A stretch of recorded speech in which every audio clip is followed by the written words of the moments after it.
शिला प्रभुपाद की जय। नित्यानंद महाप्रभु की जय। श्री चैतन्य महाप्रभु की जय। श्री अद्वैताचार्य प्रभु की जय। श्री गदाधर पंडित की जय। श्रीवासाचार्य ठाकुर की जय। सपार्षद गौर नित्यानंद प्रभु की जय। निताय गौर प्रेमानंदे हरि हरि बोल।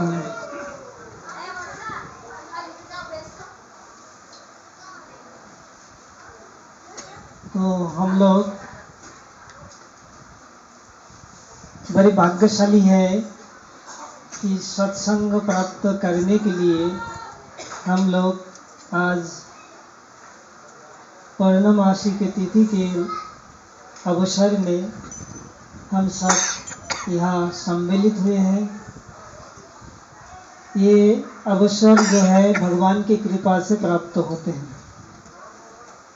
जब भगवान हमें बुद्धि प्रदान करते हैं तभी हमें ऐसे अवसर पर सत्संग प्राप्त होता है। भगवान की कृपा के बिना सत्संग प्राप्त नहीं हो सकता है।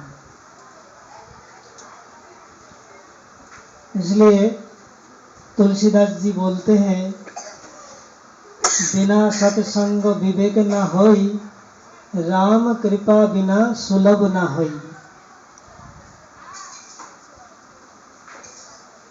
बिना सत्संग में विवेक भी नहीं होता है। और सत्संग कब होता है? जब रामचंद्र कृपा करते हैं, जब भगवान कृपा करके हमें सत्संग प्रदान करते हैं, तभी सत्संग प्राप्त होता है। देवता लोग भी चाहते हैं सत्संग प्राप्त करने के लिए, लेकिन उनके लिए भी दुर्लभ है।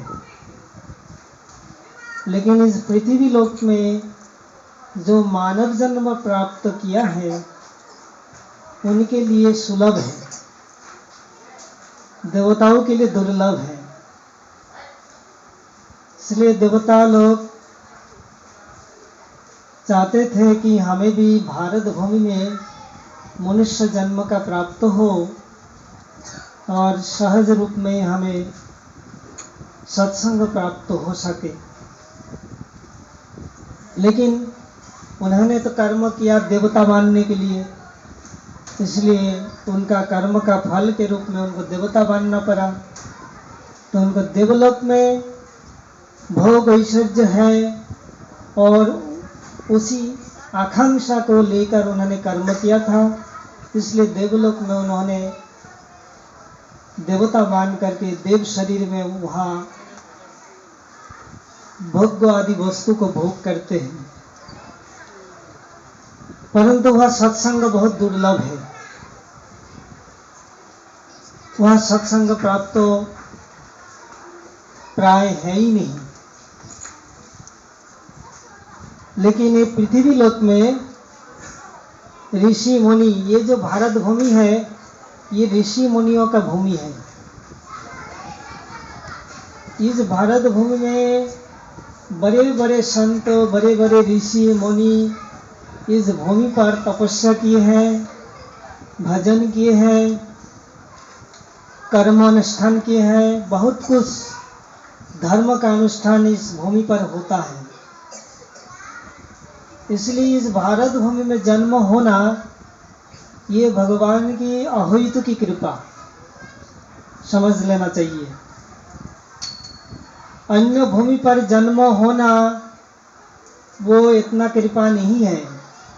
जैसे हम विश्व में कितना देश देख रहे हैं, लेकिन भारत खंड में जो जन्म लेते हैं उनको भाग्यशाली कहा गया है। क्योंकि भरत महाराज जी के नाम के अनुसार इस भारत भूमि का नाम पड़ा। आज जहाँ जहाँ इस भारत भूमि का धरती है, इस धरती पर जो मानव शरीर प्राप्त किया है ये भगवान की कृपा से प्राप्त हुआ है। इसलिए हमें भगवान की कृपा प्राप्त हो चुका है, लेकिन उसको लाभ नहीं उठा पा रहे हैं। ये बहुत बड़ा दुर्दैव है। और हम क्या बोलते हैं कि भगवान हमारे ऊपर कृपा नहीं कर रहे हैं, लेकिन भगवान कृपा करके रखा है,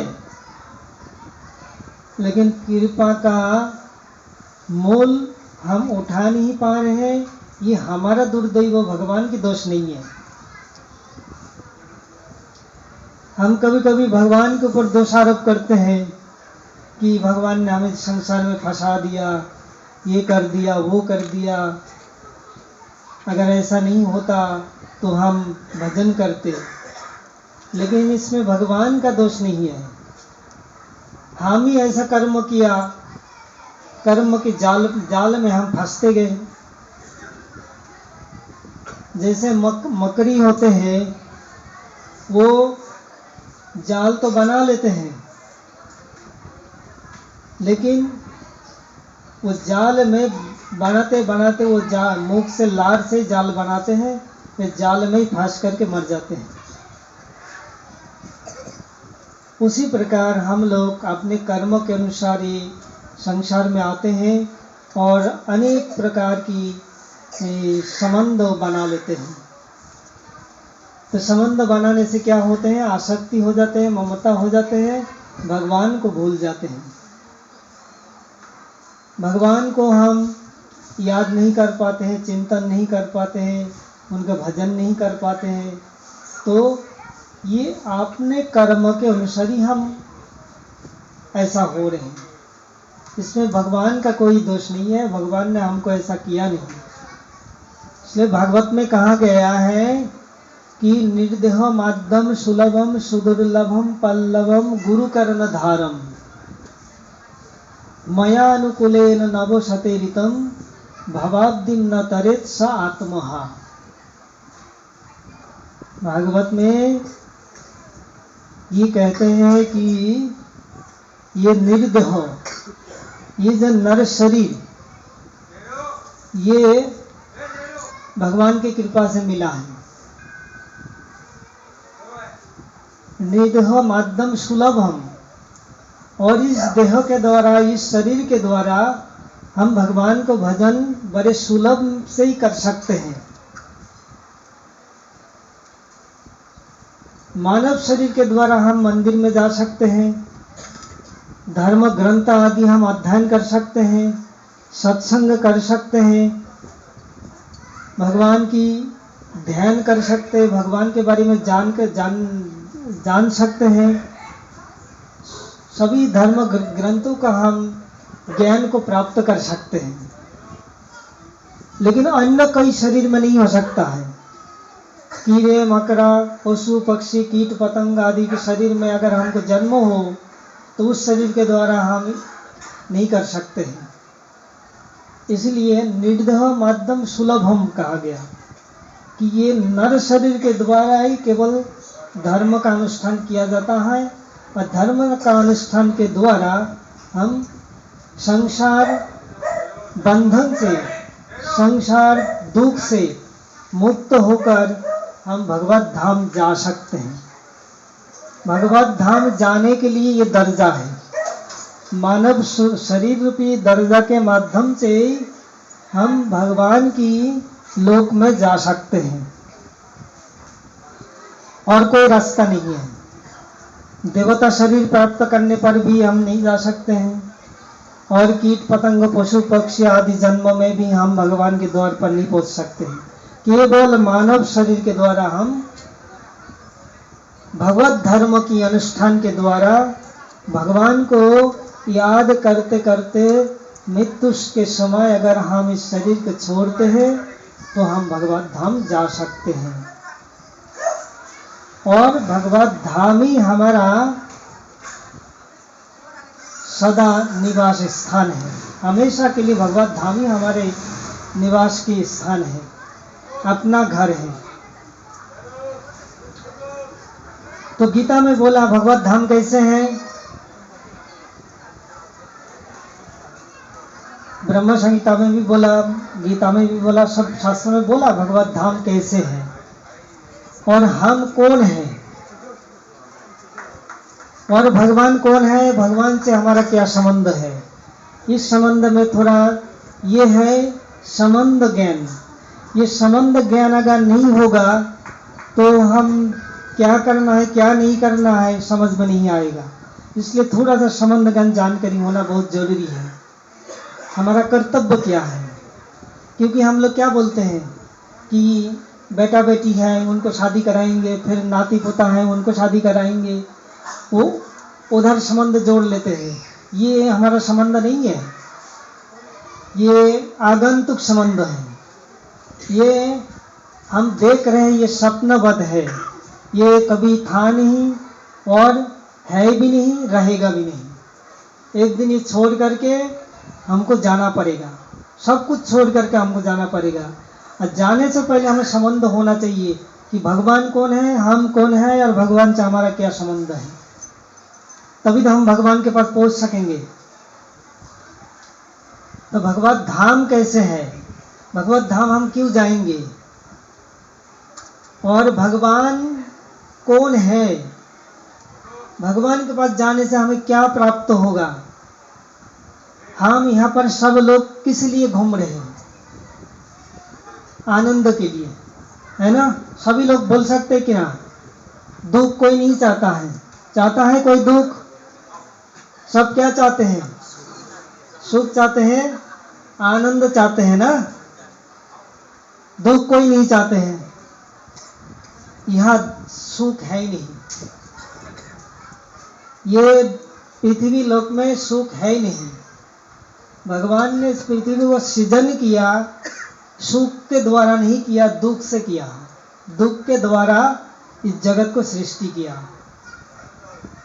तो हम यहाँ जितना कोशिश करेंगे दुख सुख के लिए, उतना ही दुख की ओर भागेंगे।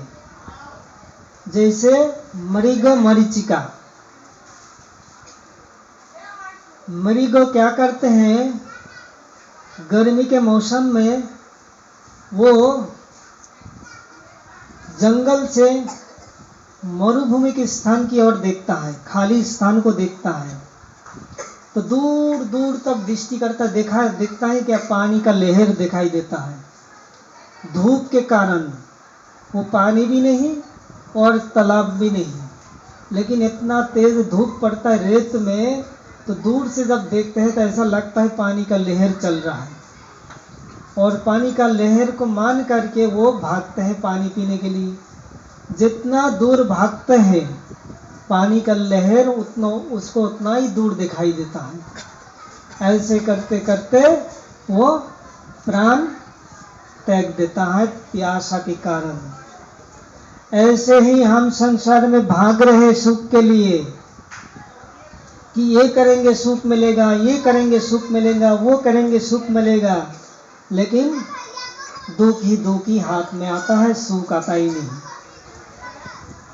इसलिए भगवान कौन है और भगवान के पास हमें क्यों जाना है, यहाँ पर हमको नहीं रहना है। यहाँ जब तक रहेंगे तब तक दुख ही दुख मिलेगा, सुख मिलेगा ही नहीं। ये शास्त्र में, गीता में, भागवत में, सभी शास्त्र में बता दिया। आजकल विशेष दुख की विषय है, आजकल बच्चों को धर्म शिक्षा नहीं देते हैं, गीता भागवत आदि पाठ नहीं कराते हैं। भगवान किस लिए गीता भागवत ये सब धर्म ग्रंथ किस लिए बनाया? हमारे कल्याण के लिए बनाया, हमारे उद्धार करने के लिए बनाया। लेकिन गीता भागवत हम लोग पढ़ते नहीं, ध्यान नहीं देते हैं। दुनियादारी का ग्रंथ बहुत पढ़ लेते हैं, खबर आदि बहुत कुछ ले लेते हैं, दिमाग में घुसा लेते हैं, लेकिन भगवत गीता के एक श्लोक बोले महाराज जी याद नहीं होता है। अरे दुनियादारी घुसा के रखोगे तो भगवत की गीता कैसे याद होगा? उसको निकालो फिर ये आएगा अंदर। इसलिए हमें बचपन से ही ये भागवत धर्म की शिक्षा लेना चाहिए, भागवत धर्म को जानना चाहिए कि भागवत धर्म क्या है, आत्म धर्म क्या है। हम शरीर नहीं है, जानते हैं, फिर भी हम शरीर के सुख के लिए बहुत कुछ करते हैं, आत्मा के सुख के लिए कुछ नहीं करेंगे। तो ये भागवत धर्म, आत्म धर्म जो है, ये आत्मा के सुख के लिए किया जाता है। इसलिए आत्म धर्म के बारे में हमें जानकारी करना चाहिए और आत्म धर्म का ही अनुष्ठान करना चाहिए। शारीरिक धर्म का अनुष्ठान करने से कोई लाभ नहीं है। तो भगवत धाम और भगवान कैसे हैं ये समझ लो। बोलते हैं कि जद गत्वा न निवर्तन्ते तद्धामं परमं मम, कि भगवत धाम जाने पर फिर पुनरावर्तन नहीं होता है, पुनरागमन इस जगत में नहीं होता है। वो है भगवत धाम, वैकुंठ लोक, जहाँ कुंठ रहित धर्म है, जिस लोक में रोग शोक जरा व्याधि और कुंठ धर्म नहीं है। कुंठ धर्म किसको कहा जाता है? जैसे दूसरों को सुख देख करके हम दुखी होते हैं यहाँ पर, लेकिन वहाँ ऐसा नहीं है। वहाँ पर दूसरों को सुख देख कर आनंद होता है और उसी के सुख के लिए हम कामना करते हैं कि आपको और सुख मिले, आपको और सुख मिले। उदारता, जहाँ पर असीमित उदारता, उदारता के सागर है, वो भगवत धाम है, वो वैकुंठ लोक है, कुंठ धर्म से रहित है। तो वो है आत्मधर्म और आत्मा की नित्य निवास स्थान भगवत धाम। तो भगवत धाम हमको जाने के लिए जो धर्म का अनुष्ठान करने से हम भगवत धाम जा सकते हैं, उस धर्म का अनुष्ठान हमें करना चाहिए। उसके लिए भगवान ने बता दिया गीता में कि हम कौन हैं। हम कौन हैं? हम आत्मा हैं। आत्मा का लक्षण क्या है? आत्मा को ना काटा जाता है, ना मारा जाता है, ना सुखाया जाता है, ना भिगोया जाता है। तो हमारा शरीर में अगर चोट आ जाता है तो किसको लगता है? शरीर को लगता है, लेकिन दुख होता है हमको। क्यों? हम शरीर के साथ तादात्म्य हो चुके हैं, बिल्कुल मिल गए। जैसे पानी के साथ दूध मिला दिया जाए तो पानी को भी दूध जैसा दिखाई देता है। ऐसे ही हमारे चेतन सत्ता जो है, ये शरीर के साथ ओतप्रोत हो गया, आसक्त हो गया। शरीर में इतना आसक्त हो गया, लग रहा है शरीर में, लेकिन दर्द हो रहा है हमको। जब चेतन सत्ता शरीर को छोड़ देता है तो इस शरीर को मारो, काटो, कुछ भी करो, जला दो, कुछ नहीं, दर्द नहीं है। तो वो चेतन आत्मा जो हम बोलते हैं ना, हम, वो आत्मा चला गया। इसीलिए शरीर उस समय मृत माना जाता है। तो ये शरीर से हम अलग चीज है, ये चीज को हमें जानना चाहिए। ये कब होगा जानकारी? जब हम शुद्ध रूप में हरिनाम करेंगे। ये हरिनाम चिन्मय सेवन के द्वारा हम चिन्मय आत्मा की तत्व को जान सकते हैं। एक तो भगवान ने जो गीता में, भागवत में, वेदों में, पुराणों में, उपनिषद में जो ज्ञान दिया है, इस ज्ञान के बारे में हमको जानकारी होना चाहिए और निरंतर हरिनाम करना चाहिए। कलियुग के मानव का एकमात्र उद्धार करने के लिए हरिनाम है। नाम नामी अभिन्न, नाम और नामी जो भगवान है, इसमें कोई अंतर नहीं है। लेकिन ये हमें अभी विश्वास नहीं हो रहा है, लेकिन बाद में जब नाम हम शुद्ध रूप में अपराध छोड़ करके जब हम नाम करने के लिए कोशिश करेंगे तो उस समय हमें पता लगेगा कि नाम नामी अभिन्न है। नाम के साथ में हम नामी को देख पाएंगे। जब चैतन्य महाप्रभु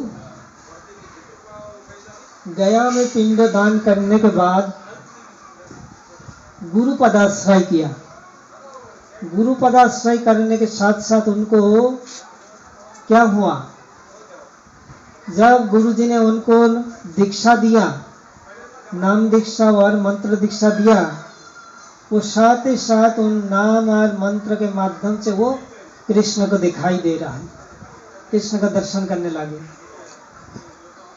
और हा कृष्ण बोल करके रोने लगे। तो ये भाव जब आएगा तभी हम भगवान को महिमा को समझेंगे कि भगवान कौन है और भगवान के पास क्यों जाना है और भगवान को सेवा क्यों करना है। हम सब भगवान के अंश कला है। ममई वंश जीवोलोके जीवभूत सनातन, हम सभी भगवान के ही अंश हैं। लेकिन भगवान अंशी है, हम उनके विभिन्न अंश हैं। तो विभिन्न अंश होने के कारण हमारा कर्तव्य होता है, हमारा धर्म होता है उन भगवान की सेवा करना। हम उनके नित्य दास है।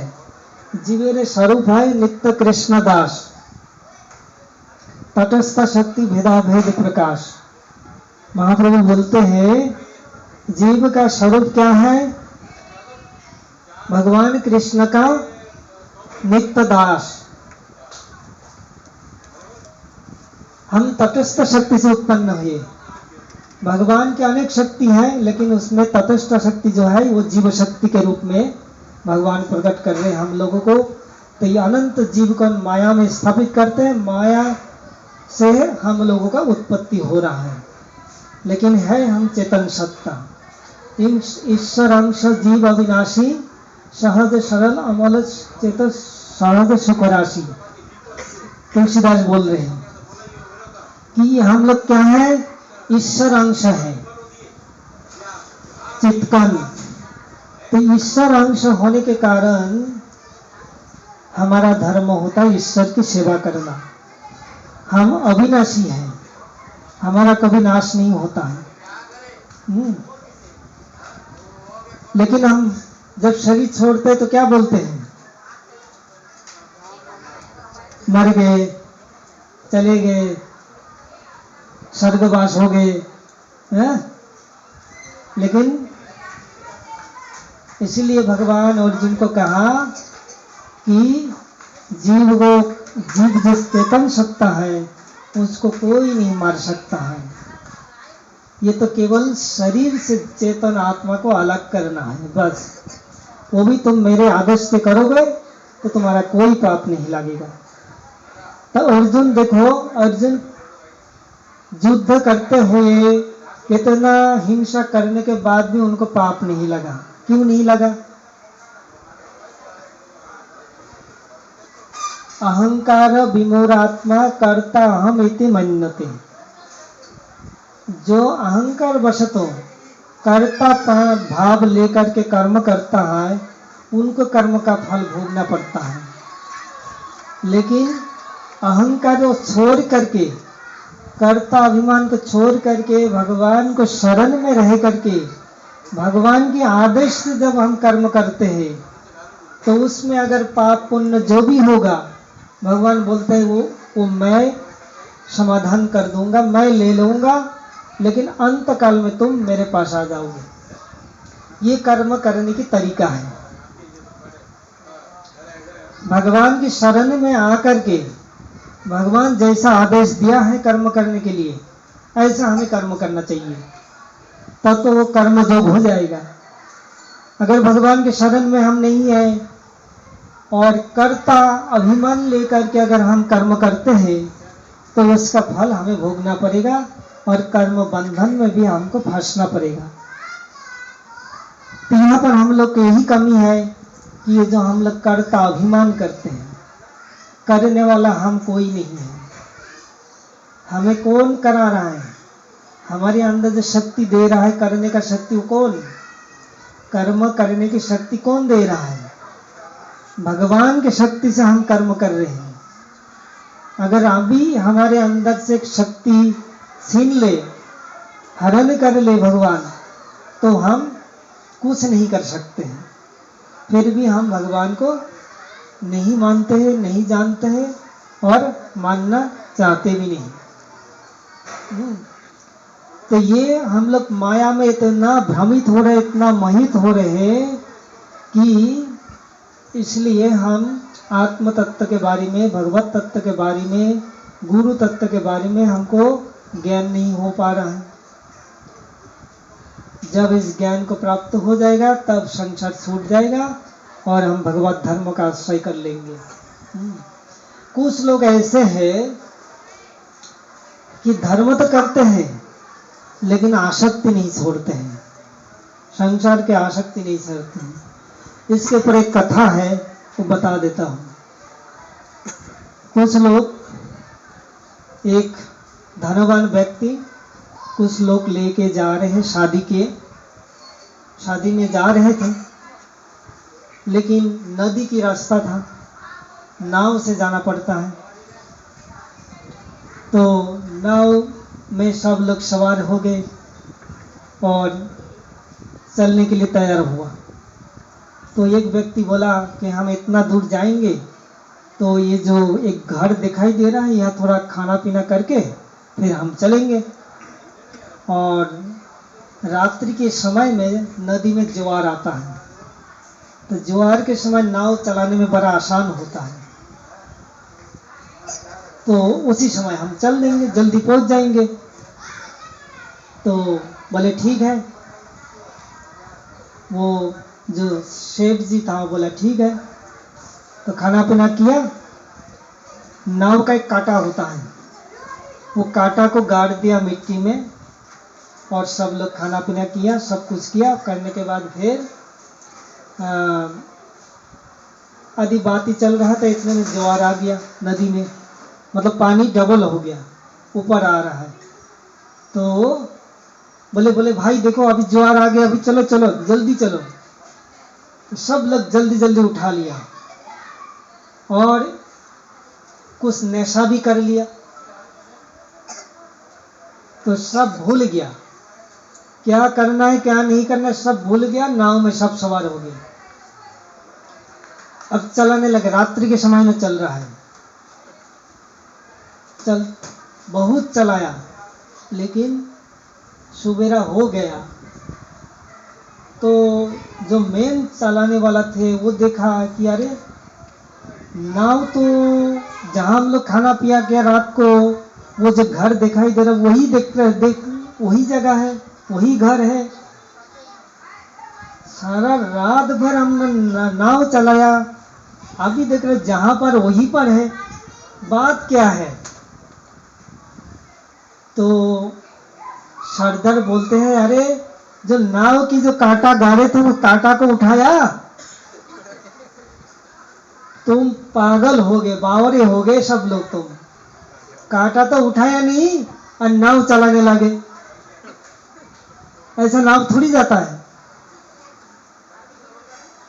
तो सब लोग का तब जो भूल है तब दूर हुआ, तब जाके कांटा उठाया, तब नाव चले।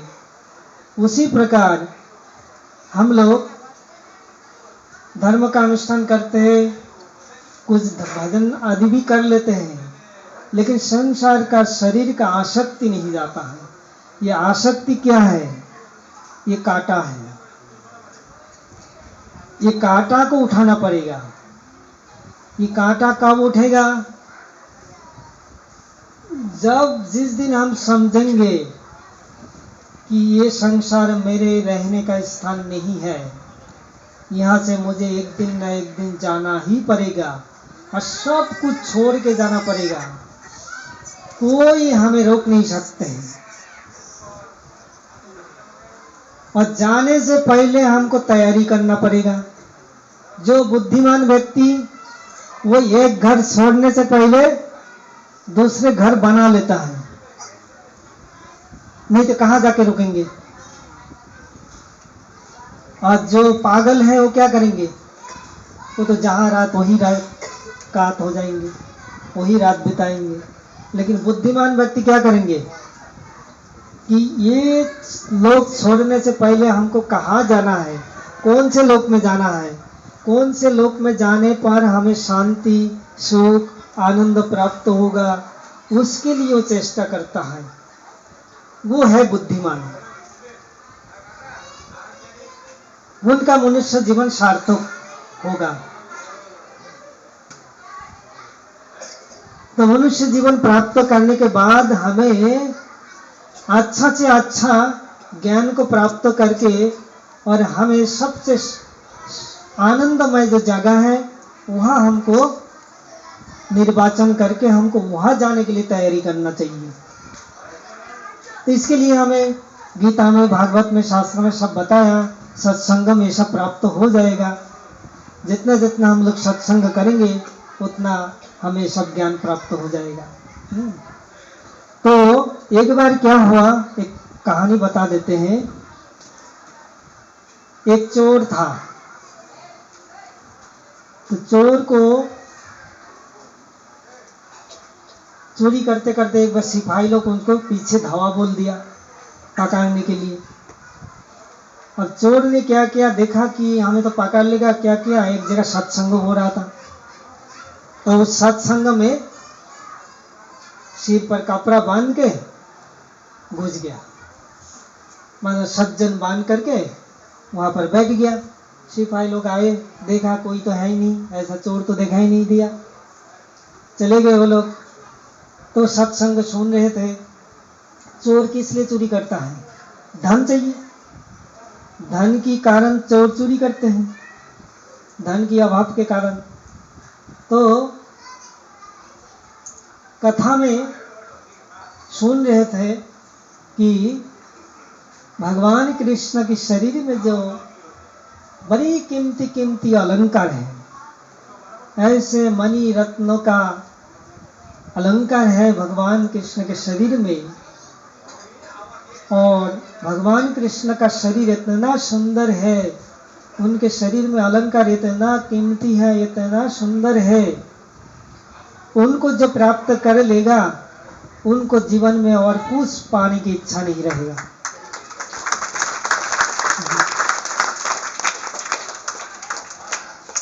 तो वो चोर ने इस बात को सुन लिया। अब वो चोर ने विचार करने लगे कि आज मैं गुप्त रूप में इन संतों के पास जाऊंगा और खबर लूंगा कि वो भगवान कहाँ रहता है। उनको पास मैं जाऊंगा और उनके जो अलंकार है ले लूंगा, तो बस मेरा जिंदगी भर पूरा हो जाएगा और मेरे को चोरी करने की जरूरत नहीं पड़ेगा। ये सोच करके उन्होंने एकांत में उस सज्जन के पास गए जिन्होंने कथा सुनाया। तो फिर जाकर के उनको प्रणाम किया। प्रणाम करने के बाद उनको पूछा कि महाराज जी, आपने जो भगवान के बारे में बताया, उनको दर्शन करने का, उनके शरीर में अलंकार प्राप्त करने का जो कथा आपने बताया, वो रहता है कहाँ? उसका संधान हमें बता दीजिए, हमें उनको साथ मिलना है, उनको चाहिए हमें। आपने तो कथा में बताया कि उनको दर्शन करने से और कुछ पाने की इच्छा नहीं रहेगा, तो हमें उनको दर्शन करना है। लेकिन उनका लोभ है कि उनके शरीर में जो अलंकार है उनको लेना है। तो उन्होंने बता दिया कि वृंदावन धाम में गोवर्धन तलाटी में रोज गैया चराने के लिए आते हैं, तो तुम जाओ वृंदावन गोवर्धन में और वहाँ तुम ढूंढ लेना कि कहाँ पर गैया चरा रहे हैं। लेकिन हमें इतना तक पता है कि वो गोवर्धन तलाटी में रोज गैया चराने आते हैं, क्योंकि वो जो बात सुन रहा है सज्जन के मुख से बिल्कुल विश्वास के साथ सुन रहा है, एकदम सचमुच सुन रहा है कि सचमुच भगवान आते हैं और उनके देखने में सुंदर है और शरीर में ऐसा अलंकार है। तो ये विश्वास और श्रद्धा से देखो कैसे प्राप्त हो जाते हैं। तो वो चोर ने बहुत कष्ट करके वृंदावन धाम आए और धाम आकर के फिर गोवर्धन आए और गोवर्धन में आकर के वो ढूंढने लगे कहाँ वो ग्वाला है, कहाँ है वो बालक, कि इतना सुंदर नील सा सलना सा बालक है और बड़ी कीमती कीमती अलंकार मुकुट धारण किए हैं, बहुत सारे सखा लोग भी उनके साथ है। तो ढूंढने लगे, ढूंढते ढूंढते ढूंढते ढूंढते दोपहर हो गया, शाम हो गया। फिर देखा एक सघन कुंजों के अंदर से बहुत सारे ग्वाल बालक दिया वस्त्राओं को लेकर आ रहे हैं।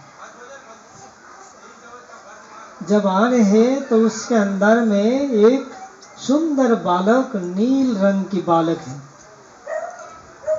और एक सफेद रंग की बालक है, बलराम, कृष्ण बलराम, और उनके पीछे पीछे सब सखा लोग हैं। लेकिन उनका लक्ष्य क्या है, किसके ऊपर लक्ष्य है? उनका लक्ष्य कृष्ण के ऊपर है। तो दूर से देखा कि इतना लोगों के अंदर से मैं कैसे चोरी करूंगा, होगा नहीं मेरा चोरी करना। तो फिर उन्होंने चले गए उस दिन वहीं पर ठाकुर जी को प्रणाम किया, फिर चले गए। फिर ठाकुर जी समझ गए कि ये मुझे अकेला दर्शन करना चाहते हैं, हमारे साथ इतना लोग है इसलिए वो पास में नहीं आए। ठाकुर जी भी उनको दर्शन देना चाहते हैं। क्यों? वो जो विश्वास और श्रद्धा के साथ सुना है ना, वही वो भगवान उनके ऊपर कृपा कर दिया। तो फिर दूसरे दिन जब आते हैं, दूसरे दिन कृष्ण अकेला आते हैं। अकेला आकर के जब दर्शन देते हैं तो वो दर्शन जब किया, दर्शन करने के साथ साथ उनके जो पाप ताप, उनका जो स्वभाव सब बदल गया। उनके अंदर एक दिव्य आनंद का अनुभूति होने लगी। फिर भी देखा उसने कि भगवान इतना सुंदर है, देख करके मुझे इतना आनंद हो रहा है, लेकिन भगवान तो थोड़ी देर बाद चले जाएंगे, लेकिन हम उनके शरीर से अलंकार तो ले ले, हमारा काम बन जाएगा। तो भगवान को बोला कि आप ये अलंकार दोगे हमें? बोला हाँ ले लो। तो एक एक करके सब उतार दिया। उतार करके भगवान चलने लगे और पीछे देखने लगे, और वो भी भगवान की ओर देखा। जब मधुर मुस्कान देखा भगवान की, कृष्ण की, वो तो एकदम इतना मोहित हो गया, इतना मोहित हो गया, उनको और कृष्ण को छोड़ के रहने की इच्छा नहीं हो रहा है। अब उसका मन ये तो अलंकार चोरी कर रहा है, और वो क्या चोरी कर रहा है? भगवान क्या चोरी कर रहा है? उनका चित्त को चोरी करके लेके जा रहा है। अब चित्त को चोरी करके ले जाएगा तो उनको पास क्या रहेगा? वो अलंकार से क्या करेगा क्या? फिर वो तो एकदम बेचैन हो गया, पागल जैसा होने लगे। अब मैं क्या करूं, इतना सुंदर भगवान बालक, और इनको छोड़ के मैं कैसे रहूं? जब चित्त को चुरा करके ले जा रहे तो फिर दौड़े दौड़े भगवान आए और उनको चरणों में एकदम लौट जाते हैं, और फिर पुनः उनको शरीर में पुनः अलंकार धारण कर देते हैं और बोलते हैं प्रभु आपके हमारे ऊपर ऐसे अहोइत की कृपा हुआ है, हमारे अंदर में जो खराब वृत्ति था वो सब चला गया, अब तो मैं आपका ही भजन करूंगा और कभी भी हम ऐसा अधर्म का काम नहीं करूंगा।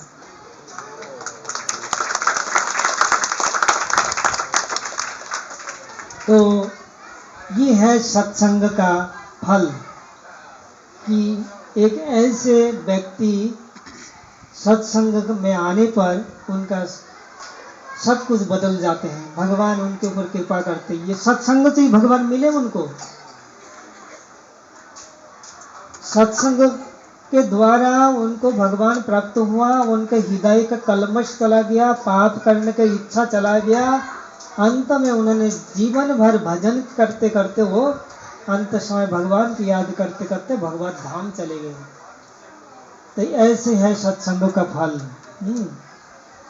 तो ये ऐसे सत्संग प्राप्त होना ये भारत भूमि में सुलभ है। इसीलिए वहां पर ये बोला, निधह माध्यम सुलभम सुदुर्लभम पल्लवम गुरु कर्णधारम। गुरु रूपी कर्णधार को आश्रय करके हमें मानव रूपी नाव के द्वारा हमको इस भवसागर को पार करना है, और करने के लिए यही मानव शरीर रूपी नाव से ही हम पार हो सकते हैं। इसलिए इसको सुलभ और पल्लव कहा गया। सुलभ भी है, मतलब भारत भूमि में जन्म हुआ ये सुलभ है, सत्संग बड़े सहज में मिलता है। और पल्लव मतलब साधु संत हरि कथा यहाँ बड़े आसानी से मिल जाता है।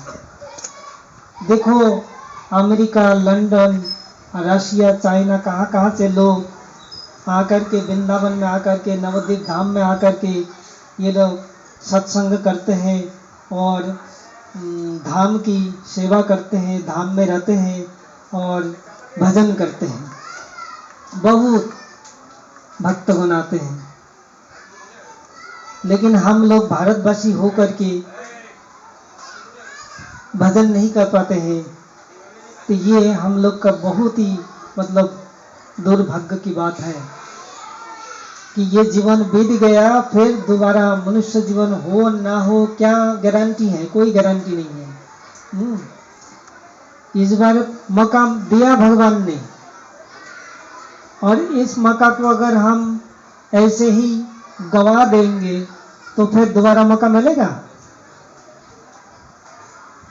इसलिए इसी जन्म में ही हमें भगवान भजन करना चाहिए। ऐसा नहीं सोचना चाहिए कि हम आगे चल के भजन करेंगे, नहीं, ऐसा नहीं होता है। इसलिए प्रहलाद महाराज जी क्या बोलते हैं, कोमर ताचरे पैग, कोमर कल से भागवत धर्म को अनुशीलन करना चाहिए, तभी हम आगे बढ़ सकते हैं। अगर ऐसा सोचें कि शादी करें, संसार करें, फिर अपना कर्म को निर्वाह करके फिर हम अंत समय भजन करेंगे, हो नहीं सकता है। उस समय कोई इंद्रिय काम नहीं करेगा, आँखें नहीं देखेगा, कान सुनाई नहीं देगा, पैर चलेगा नहीं, हाथ उठेगा नहीं, तो क्या करेंगे? कुछ नहीं होता है। लेकिन ये भ्रम है कि हम अंत समय भजन करेंगे। अंत समय में भजन नहीं होता है। इसलिए अंगम गलितम पलितम मुंडम करधित दंडम न तथापि मुंचति आशा भांडम। शंकराचार्य जी कहते हैं कि अंग शरीर जो है वो हो जाते हैं, झुरिया आ जाते हैं, मतलब बुढ़ापा आ जाते हैं, गलने लगते हैं और बाल सफेद होने लगते हैं, कान में सुनाई नहीं देते हैं, दो पैर और एक दंड पकड़ लेते हैं, करधित दंडम तथापि न मुंचित आशा भांडम, तब भी उनको आशा रूपी भांड समाप्त नहीं होता है। वो सोचता है कि नहीं, इस जन्म के बाद दूसरे जन्म में करेंगे, ये जन्म तो गया चला गया, लेकिन हाथ से ये जन्म गया, फिर दोबारा मनुष्य जन्म मिलेगा, इसका कोई गारंटी नहीं है। इसलिए समय हो गया। अच्छा, हाँ, अच्छा, तो हम लोग अभी समझ गए कि भगवान का भजन, भगवान आनंदमय है, हम भी आनंदमय का अंश है। तो हमारा नित्य धर्म होता है बृहत आनंदमय की सेवा करना है, तभी हमको पूर्ण आनंद प्राप्त होगा। यहाँ पर हम आनंद की खोज में जितना घूमेंगे उतना ही हमारा लॉस हो जाएगा। इसलिए जल्दी से जल्दी हम लोग हरि भजन करना चाहिए और भगवत आराधना के लिए हमको भगवत भक्ति के रास्ता में चलना चाहिए। ज्ञान, योग और भक्ति, ये 3 मार्ग है। कर्म, ज्ञान, योग, भक्ति, 4 मार्ग है। उसमें भक्ति मार्ग श्रेष्ठ है। भक्ति मार्गों में बड़े सहज और सहज रूप में हम भगवान के पास जा सकते हैं। भक्ति क्या चीज़ है?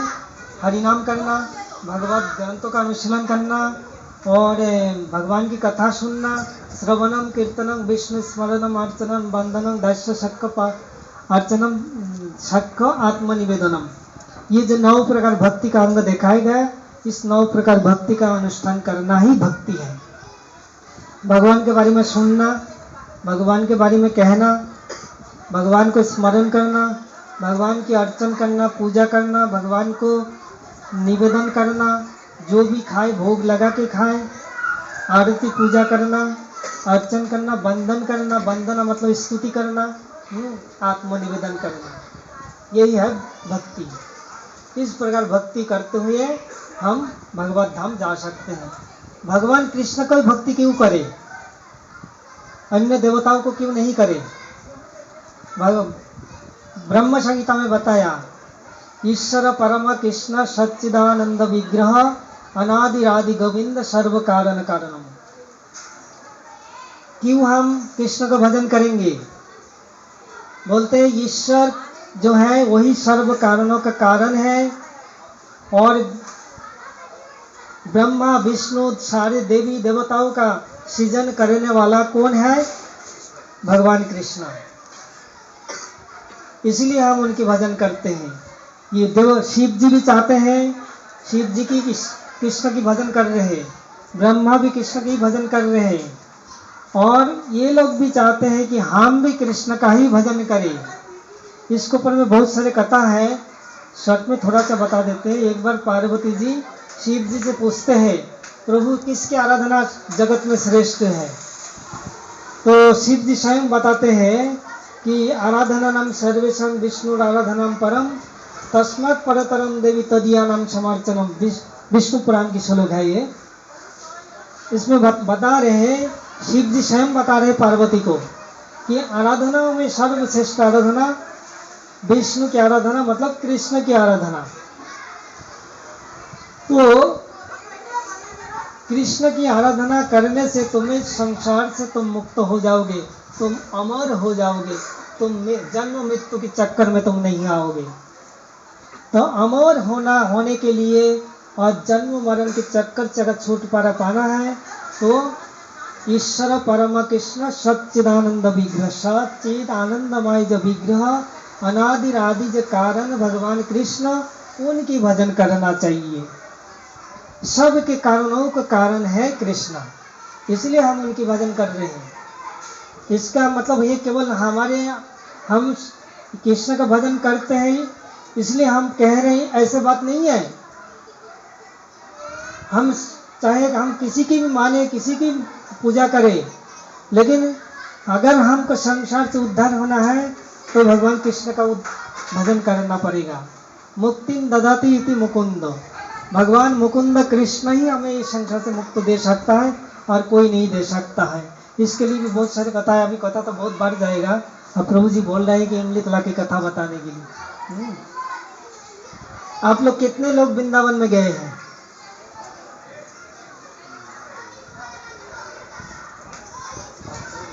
चलो, अभी ये कथा सुनने के बाद सभी लोग वृंदावन आने की तैयारी कीजिए। राधे राधे राधे राधे राधे राधे। तो वृंदावन जो धाम है, चिन्मय धाम है, धाम को दर्शन करने के लिए संत महापुरुष का कृपा से ही हम वृंदावन धाम दर्शन कर सकते हैं। तो ये जो इमली तला आप लोग नाम सुने होंगे, परिक्रमा मार्ग पे है, जमुना की तट पर इमली तला की घाट है, जुगल घाट है, बराहो घाट है, गोविंद घाट है, भ्रमर घाट है, केसी घाट है, पानी घाट है, बहुत सारे घाट के नाम है। तो इमली तला घाट वो है जहाँ विशाल एक इमली का वृक्ष था। दापर युग में विशाल पेड़ था, वो सेवा कुंज की एरिया में, जमुना की पुलिन में। ये सब जमुना की कुंज में ही आते हैं, इमली तालाब ये सब जगह। तो एक बार राधा रानी गोपियों के साथ में जुगल घाट में स्नान करके वो इमली पेड़ के नीचे से सेवा कुंज में जा रहे थे कृष्ण से मिलने के लिए। तो वो जो इमली का पेड़ था ना, वो इमली पका हुआ था और नीचे गिरा हुआ था। तो राधा रानी के चरणों में ये इमली का वो आ गया, और इमली वो गीला होते हैं, और उनकी चरणों में जो महावर था वो हो गया, निकल चला। सभी देवांगना आए, लक्ष्मी आए, पार्वती आए, सरस्वती आए, जमुना देवी आए, वृंदा देवी आए, और अन्य सब सखीगण भी आए थे।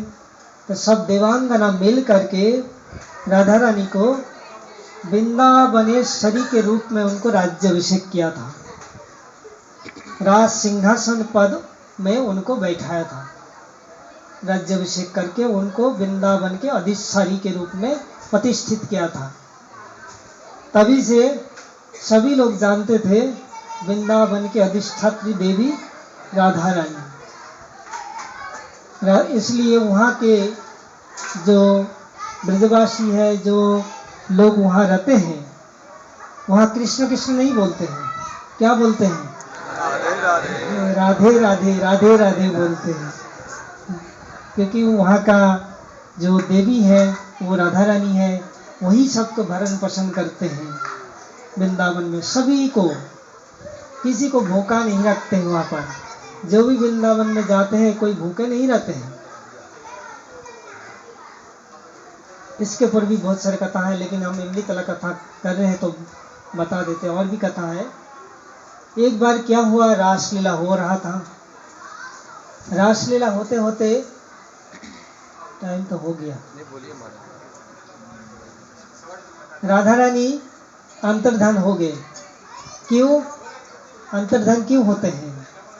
राधा रानी ने देखा कि कृष्ण हमारे साथ भी है और सब गोपांगनाओं के साथ भी है। इसका भी एक कारण है, कृष्ण को सुख देने के लिए।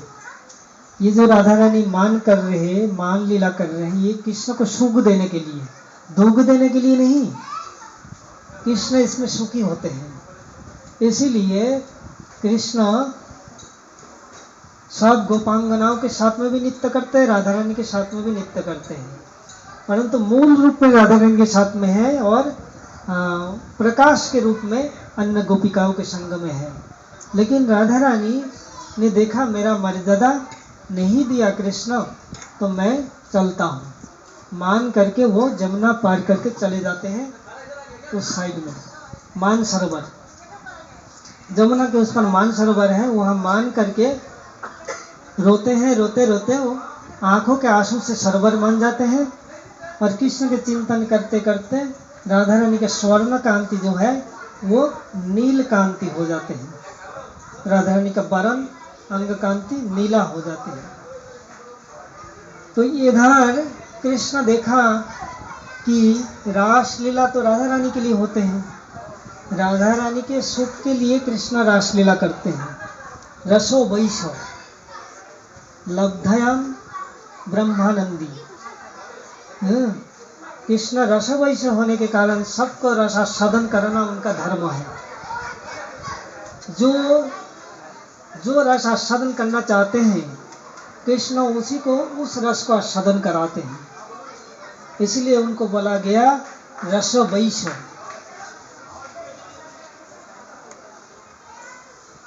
रस की आनंदमय मूर्ति है वो। तो राधा रानी इसको सुख के लिए उन्होंने रासलीला करते हैं। अगर राधा रानी नहीं है तो रासलीला हो नहीं सकता। 7 करोड़ गोपी हैं, लेकिन कृष्ण को अच्छा नहीं लगा।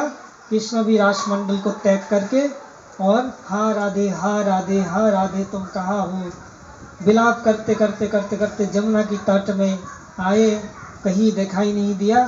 फिर वो इमली तला के नीचे बैठ गए। बैठ करके वो राधा रानी को चिंतन करने लगे और राधा नाम जप करने लगे। इधर कृष्ण को भी वही दशा हुआ। राधा नाम जप करते करते कृष्ण रानी के चिंतन करते करते कृष्ण स्वर्ण कांति हो जाते हैं, गौर कांति हो जाते हैं और उनकी जो भाव है वो राधा भाव आ जाते हैं हृदय में। उधर राधा रानी को कृष्ण वरण हो जाते हैं, कृष्ण का भाव आ जाते हैं, इधर कृष्ण को राधा भाव आ जाते हैं, राधा कांति आ जाते हैं। दोनों का मतलब बदल जाते हैं, कांति भाव बदल जाते हैं। ये चिंतन की प्रभाव से, ये चिंतन हमारे जैसा चिंतन नहीं है, ये दिव्य अलौकिक चिंतन है। ये हमारे चिंता से बाहर है। खाली थोड़ा सा सुन ले, सुनने से भी फल है, लाभ होगा। तो फिर उधर क्या हुआ, राधा रानी को रहा नहीं जा रहा है। राधा रानी का विरह ताप एकदम प्रबल हो गया, इतना ताप उनको सताने लगे, कृष्ण का विरह ताप, और रह नहीं जा रहा है। तो ललिता विशाखा सब सखियों से कहा कि हे सखी, अब मुझे रहा नहीं जा रहा है, अब कृष्ण शायद ढूंढते होंगे, हमें नहीं मिला होगा, शायद वो कहीं विलाप कर रहे हैं। कृष्ण ऐसा नाम जपे, ऐसे उनको याद किए, राधा रानी को रहा नहीं जा रहा है। तो फिर सखियों के साथ में राधा रानी फिर उन्होंने जमुना पार करके फिर जमुना के पुलिन में खोजने लगे, ढूंढने लगे कि कृष्ण कहाँ है, कहाँ किधर होगा। तो देखा कि केशी घाट पार होकर के जब आते हैं तो इमली तला में आके देखते हैं, एक सुंदर गौर सुंदर एक बालक देखते हैं, गोरा गोरा एक सुंदर स्वर्ण कांतिमय बालक देखते हैं। तो राधा रानी जब दृष्टि करा तो देखा कि बड़ा ही सुंदर मनोहर आकृति, प्रकृति में कृष्ण जैसा ही दिखाई दे रहा है, परंतु स्वर्ण कांति है, हमारे जैसा कांति है। लेकिन हमारे कृष्ण तो नीला है, लेकिन एक गौर कांति रूपी बालक कौन है? लेकिन आंखों का और मुखमंडल का और वेशभूषा सभी कृष्ण जैसा है, कमर में उनके बांसुरी है, लकुटी है, सब कुछ है, लेकिन गौरांग और सुंदर बालक एकदम। तो ललिता से पूछते हैं राधा रानी, ये बालक कौन है? मेरा मन को हरण कर रहा है, आकर्षण कर रहा है। मेरा मन तो केवल कृष्ण ही आकर्षण कर सकता है, दूसरा कोई तो आकर्षण कर नहीं सकता है। ये पुरुष कौन है वृंदावन में? तो ललिता बोले, राधे, तुम्हारी मन आकर्षण करने वाला तो वही चोर है, दूसरा कोई चोर तुम्हारे मन को आकर्षण कर नहीं सकता है। लेकिन वही चोर है तुम्हारे कांति और भाव को चुरा करके तो यहाँ पर बैठा है और तुम्हारी नाम को जप कर रहा है, तुम्हारे चिंता में डूबे हैं, इसीलिए इनको ये स्वर्ण कांति आ गया है, तुम्हारे भाव को धारण कर रहे हैं। तो बोले कैसे मालूम पड़ेगा? तो बोले तुम स्पर्श करो, करने से सब पता लग जाएगा। तो ललिता के कहने से राधा रानी जब उनको स्पर्श करते हैं, स्पर्श करते ही गौर वर्ण चला जाता है, गौर वर्ण जो है राधिका में आ जाते हैं और कृष्ण का जैसा वर्ण था वैसा ही वर्ण के रूप में वो दिखाई देने लगते हैं बिल्कुल। तब देख करके एकदम चमक उठते हैं राधा रानी सखी लोग कि आप ऐसे गौर कांति लेकर के यहाँ पर दर्शन क्यों दिए, इसका रहस्य क्या है? आपने इस रूप को धारण क्यों किया है? हमारे रूप को, हमारे भाव को धारण करने का मतलब क्या हुआ? तब उस समय कृष्ण गौरांग अवतार की रहस्य उद्घाटन करते हैं सखियों के पास में। ये पहला उद्घाटन है। सचिनंदन गौर हरि की की जय। तो कृष्ण बोलते हैं, देखो राधे सखियों, अब मैंने तुम्हारे साथ में प्रेम करते करते हार गए। हमारे प्रेम सब में बटा हुआ है, लेकिन तुम्हारी जो प्रेम है केवल मुझ में है।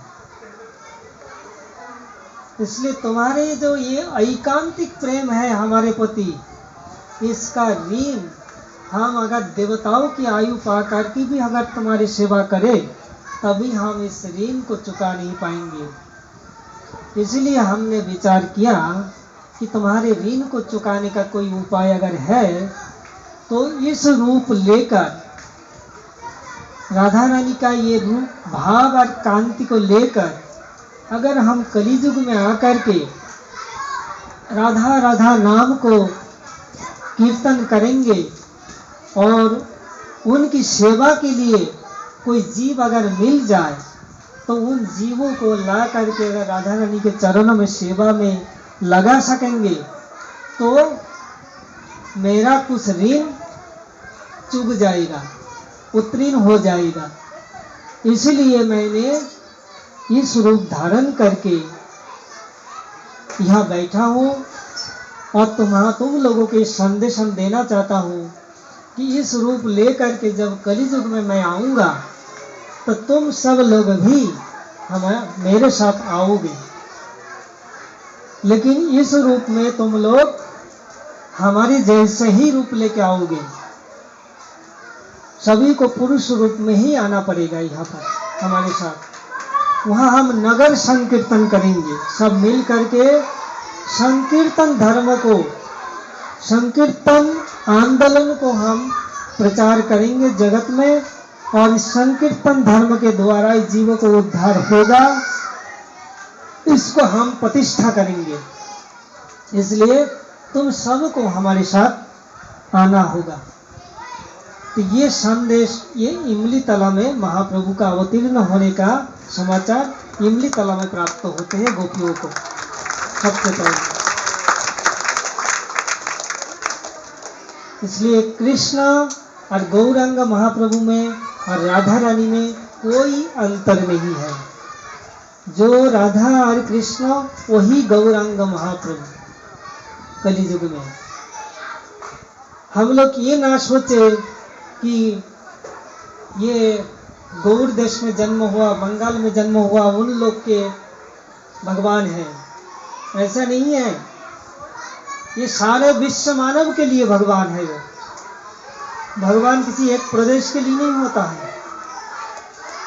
और ये हरि नाम भी समस्त विश्व मानवों के लिए, केवल एक प्रदेश के लिए, एक देश के लिए नहीं, सभी विश्व मानव के लिए, उद्धार के लिए ये हरि नाम। हरेर नाम हरेर नामैव केवलम कलो नास्तेव गतिरन्यथा। ये कलियुग में हमारे उद्धार होने के लिए एक ही उपाय है, क्या? हरि नाम हरि नाम हरि नाम। 3 बार क्यों कहा गया? 3 बार का मतलब होता है कि यही है, यही है, यही है। त्रिसत्य। जिस शब्द को हम 3 बार कहते हैं वो संकल्प होता है, संकल्प करके कहा जा रहा है। तो उसमें क्या होता है? विश्वास और श्रद्धा स्वाभाविक रूप में होता है।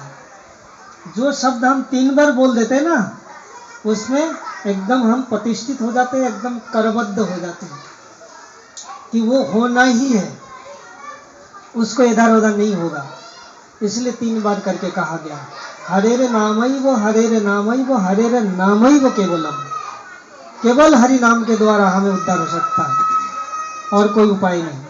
अच्छा, और एक कथा बाकी रह गया।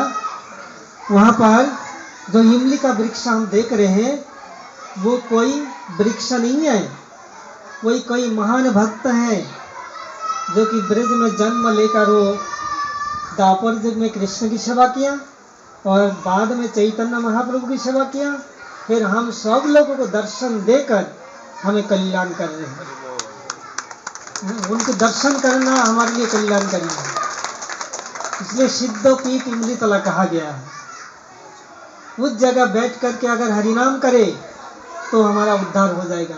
चैतन्य महाप्रभु जब कलि युग में आते हैं वृंदावन धाम दर्शन करने के लिए, तो वृंदावन उसमें जंगल था, कोई नहीं जानता था ये वृंदावन है।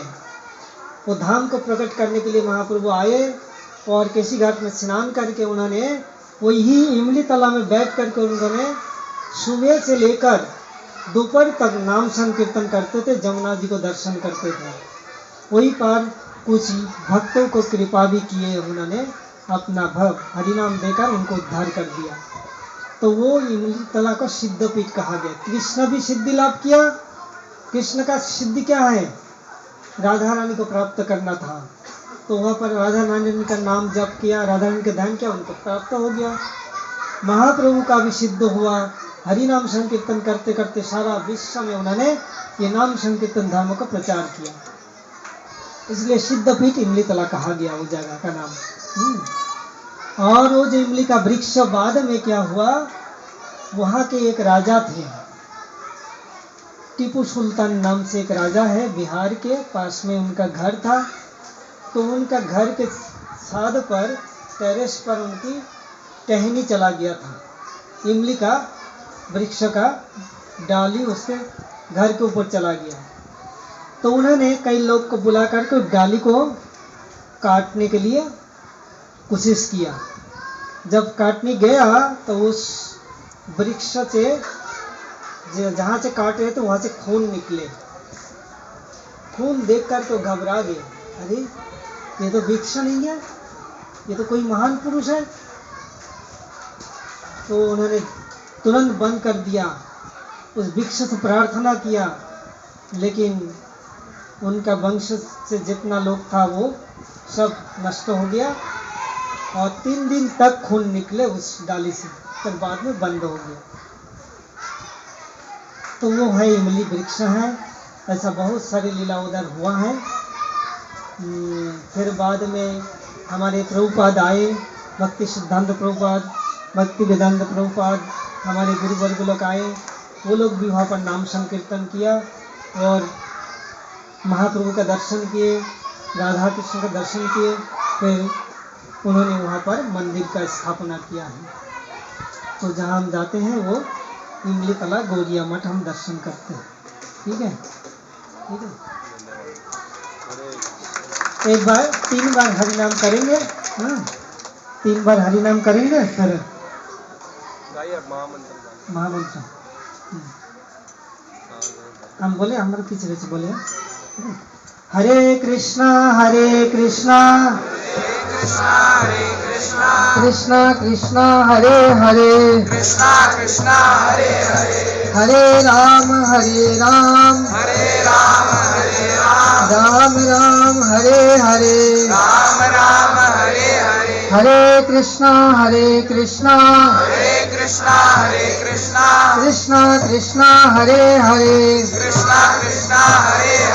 हरे राम राम राम हरे हरे, हरे कृष्णा कृष्णा कृष्णा हरे हरे, हरे राम राम राम हरे हरे। जय जय श्रील प्रभुपाद की, गुरु महाराज की, अनंत कोटि वैष्णव वृंद की जय। जय जय श्री राम।